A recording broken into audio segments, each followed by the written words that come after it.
La Galería Argentina, aquí en París, acaba de inaugurar una exposición del artista Andrea Satsmari, en la que nos muestra una serie de óleos sobre tela en los que son protagonistas objetos de nuestra vida cotidiana, como sillones, sillas, colchones, cuya presencia va más allá de lo puramente material, dejando entrever en sus cuadros una cierta soledad, los recuerdos o también la huella del paso del tiempo.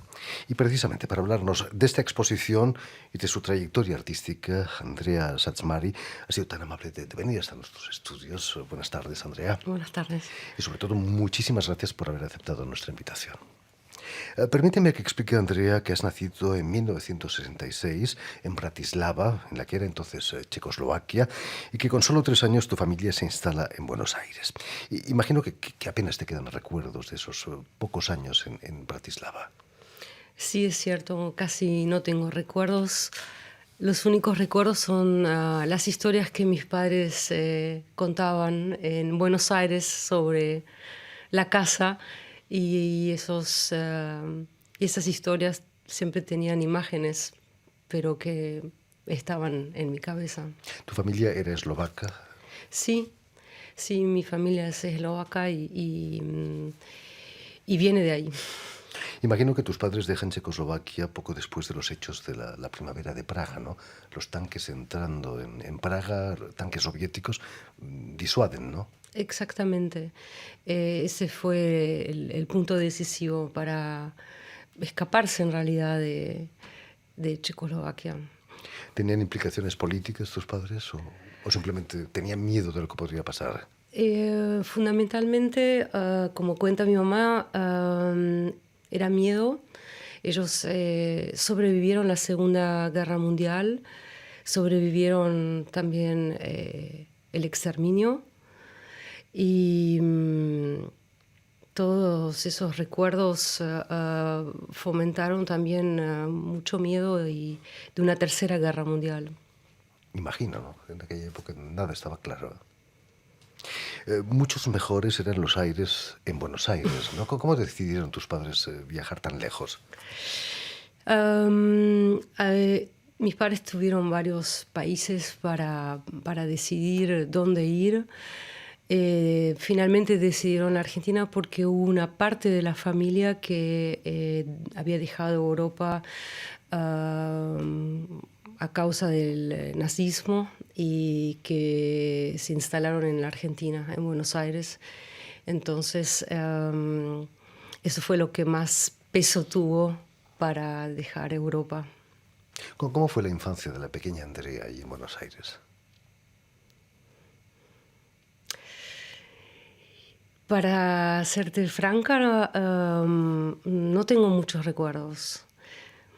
No tengo muchos recuerdos de infancia. Yo podría decir que mis primeros recuerdos empiezan a los 7, 8 años y tengo recuerdo de una infancia muy solitaria y que empieza a tener más color y más intercambio, más felicidad quizás a partir de los 14, 15 años. ¿Es esa soledad que te lleva al arte, quizás? Quizás. ¿Cómo se te ocurre meterte en Bellas Artes, en la Escuela Nacional de Bellas Artes allí en Buenos Aires? Sí, tal vez la respuesta a la soledad que me motivó a dibujar y a pintar, porque finalmente es una actividad muy solitaria. Creo que tienes razón, que habrá sido un motor importante para dedicarme a eso. Y siempre fue algo importante para mí y a pesar de que mis padres no estaban contentos que yo me decida de estudiar Bellas Artes, ellos se imaginaban que iba a hacer una universidad de verdad y una carrera seria.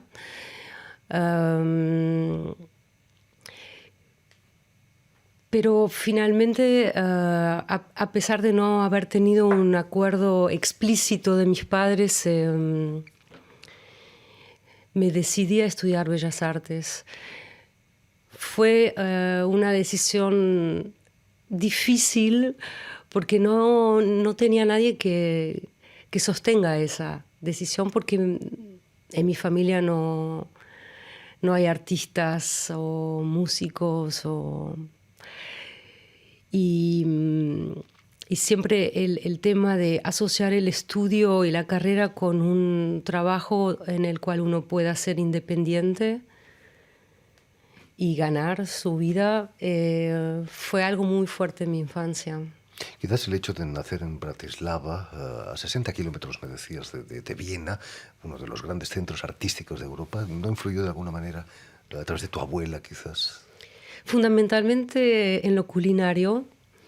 Estoy trabajando ahora en una... No es una nueva serie, forma parte del trabajo actual. Son comidas que impregnaron mi infancia y creo que eso tiene un vínculo directo con el viejo imperio austrohúngaro. Y mi abuela vivió siempre con nosotros y es ella la que dominaba la cocina.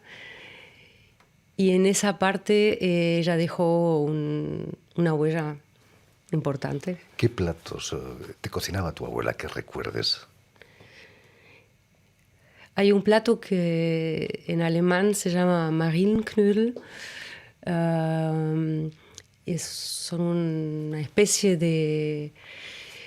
Como de albóndigas, ¿no? De pan. Sí, pero están cubiertas de una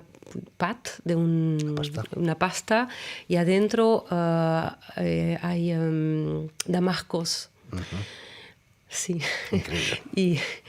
Sí, y es una especie de plato principal y postre al mismo tiempo. Digamos que tiene una forma como de bolas. Uno de los famosos en Alemania. ¿Cómo van a ser esos 4 años que pasas en Bellas Artes? ¿Eres feliz finalmente? Sí, fue una época hermosa. Encontré a mi mejor amigo en la escuela, que sigue siendo mi amigo del alma, hoy también. Fue una época llena de arte, porque la Nacional Belgrano en ese momento ofrecía talleres prácticos, es decir, un día taller de dibujo, otro día taller de grabado, taller de pintura, de escultura. Es decir, que nuestra formación para mí fue muy, muy buena. Andrea, ¿y te vas a quedar con la pintura, a pesar de lo que muchos decían en los 80, que la pintura había muerto? Tuve una crisis con respecto a la pintura. 2001, más o menos, es relativamente tarde, después de haber ido a la Bienal de Venecia, donde vi obras, instalaciones que me emocionaron y me marcaron fuertemente, y ahí pensé qué sentido tiene el óleo hoy. Y me dije, tengo que dejar de hacer esto, tengo que hacer otra cosa, algo que invada al espectador de una manera más...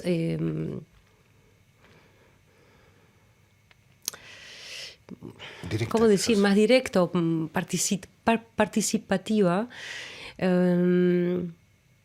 Pero no puedo. Finalmente es como que puedo decir que soy en el amplio sentido de la palabra, ortodoxa y no puedo y no quiero cambiar mis herramientas y es el día de hoy que mi manera de pintar es antigua o es una manera vieja. Mis cuadros toman mucho tiempo para secarse. Hay varias capas y lleva tiempo de terminar un trabajo. Así que no voy a cambiar por el momento no voy a cambiar de técnica. Andrea, en el 89, acabados tus estudios ahí en Buenos Aires, vuelves a Europa, vuelves a Berlín, donde vas a estudiar en la Escuela Superior de Bellas Artes, la Hochschule der Künste, perdona mi alemán. Viste casi caer a tus pies el muro de Berlín, ¿no? Sí, casi. Es decir, llegué un poquitito más tarde. Tropezaste con las piedras, seguramente. Sí, fundamentalmente porque viví los primeros años en la parte oriental de Berlín y a pesar de que el muro había caído en la parte oriental, uno seguía viviendo un poco en la ex RDA. Había muy pocos intercambios entre este y oeste. La gente no se mezclaba. Y las cabezas, puedo decir que en mi generación siguen, es mi modo de ver, pero el muro sigue estando, el prejuicio sigue estando a pesar de todo. A pesar de la unificación alemana. Sí. Es difícil de borrar tantos años de separación, ¿no? Sí, tantos años de separación y el conflicto más importante que yo pude ver es el tema de la dictadura. Y es que fue una dictadura, sí, no, y si fue, ¿cómo es que el reproche de la gente del occidente, cómo es que te pudiste quedar? La gente de la ex Alemania oriental, de sentir que no fue una dictadura, que se vivía mejor, que todos tenían trabajo, mal que mal, que no había homeless, sin techo. Hombres sí, sin techo. Y hay como un reproche subliminal si uno fue conforme al sistema o no. O es que es posible haber vivido en Alemania sin haber estado implicado con el sistema de opresión, sí. Para ti volver a Berlín era una manera de volver a tus orígenes, ¿no? ¿Qué aportó para ti? ¿Quizás más rigor en tu trabajo el hecho de estudiar en Berlín? Debo aclarar que volver a mis orígenes, no. Lingüísticos, no. Al menos. Lingüísticos, sí. Pero fue realmente cambiar completamente la vida. Cambiar el idioma cotidiano, porque en Buenos Aires yo hablaba con mi mamá en alemán y con mi abuela, pero si no, era el castellano mi idioma. Lo que fue importante en Berlín realmente es que uno, pienso que viajando y como dice esa canción, viajando se fortalece el corazón. Sí, aprendí un montón de cosas y la Academia Alemana me ofreció de experimentar cosas de otra manera y de compartir con estudiantes de otras partes del mundo y profesores también que venían de otros países. Y ahí la posición mía como argentina, en ese juego de toda gente que viene de un lugar diferente, finalmente uno no es tan exótico en ese ambiente. Cada vez menos. Y no se acaba aquí la historia. Desde hace 5 años vives aquí en París, en Francia. ¿Qué es lo que te atrajo de París? Quizás ese aura de ciudad museo, o incluso la intensidad de la vida artística parisina. A París me trajo mi marido. Sí, nunca pensé que iba a dejar Berlín, pero cuando encontré a mi actual amor, no dudé en dejar Berlín y venir a París. Al principio me costó la reintegración, porque París tiene algunas cosas como Buenos Aires, pero yo ya había dejado Buenos Aires hace tiempo. Y de a poco me voy reubicando, me voy reencontrando y echando raíces. Y la exposición que acabas de inaugurar en la Galería Argentina está situada en territorio argentino, ¿no? En la embajada de Argentina aquí en Francia. Sí. ¿Qué supone para ti exponer en territorio argentino, aunque sea aquí en París? Es emocionante.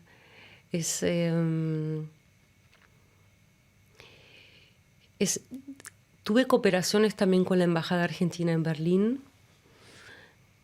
pero esta exposición en la Embajada, es decir, en la Galería Argentina de la Embajada, es otra cosa.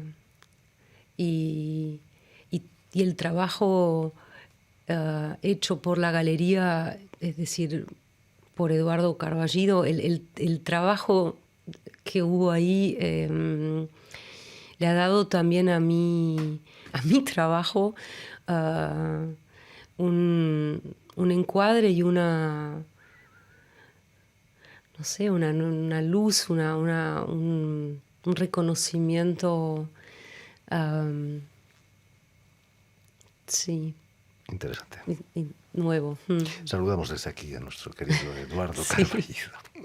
En fin, pues ya lo saben, tienen una cita en la Galería Argentina, aquí en París, en los locales de la Embajada de Argentina en Francia, donde está instalada la exposición de Andrea Satsmari. Muchísimas gracias, Andrea, por haber estado aquí con nosotros. Y si quieres volver a escuchar íntegramente esta entrevista o verla en vídeo, porque hoy la radio se puede ver, lo puedes hacer en nuestras redes sociales, en nuestra página web, en YouTube y sobre todo también en nuestra página personal de RFI en español. Y sobre todo permíteme también dar las gracias a Elena Abril, quien está detrás de los cristales a cargo de la realización de este programa. Muchísimas gracias de nuevo, Andrea, y mucho éxito aquí en París. Muchas gracias.